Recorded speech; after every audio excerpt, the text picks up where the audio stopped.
সোজা রান্না করে, কারণ হলো আমি আমার বাচ্চাদের জন্য পায়েস রান্না করব, সেই জন্য অলরেডি হলো খালারা হলো দুধ গরম দিয়ে রাখছে, আর আমি হলো জাস্ট এই যে পায়েসটা মিক্স করব।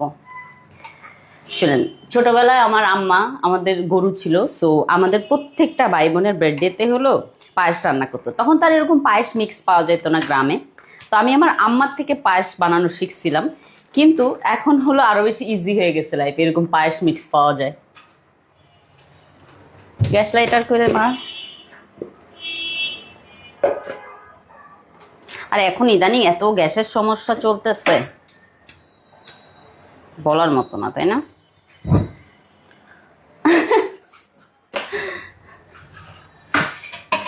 আর এই পায়েস বানাইতে অনেক টাইম লাগে, 2-3 ঘন্টা টাইম লেগে যাবে।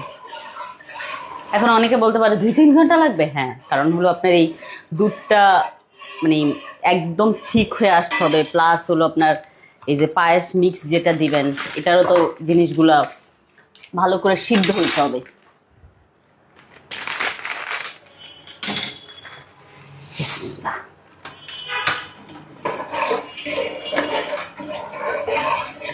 এখানে সব মিলে 4 কেজি দুধ আছে।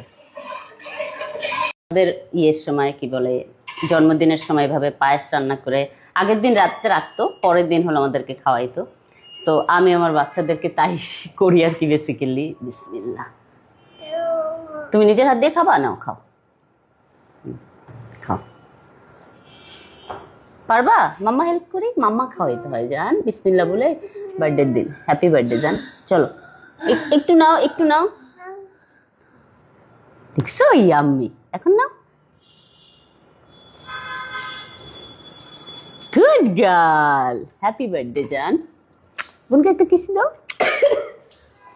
আচ্ছা, এবার সায়ানকে খাওয়াই। সায়ান, এই যে ও কখনই কিছু খায় না, তারপরেও একটু বার্থডের দিন জোর করে খাওয়াবো। খাবে না? আচ্ছা আচ্ছা, রিল্যাক্স রিল্যাক্স, ওকে। সে খাইলো না। জায়ান, তুমি আসো, তুমি একটু ট্রাই করো। বিসমিল্লাহ।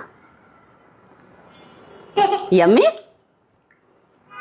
মার হাতের সবকিছু ইয়াম্মি। সো এটা ছিল জারার বার্থডে গিফট। যারা নাও, তুমি এটা ফিনিশ করো বসে বসে। এখন আমার মেয়ে বসে বসে এটা খাক।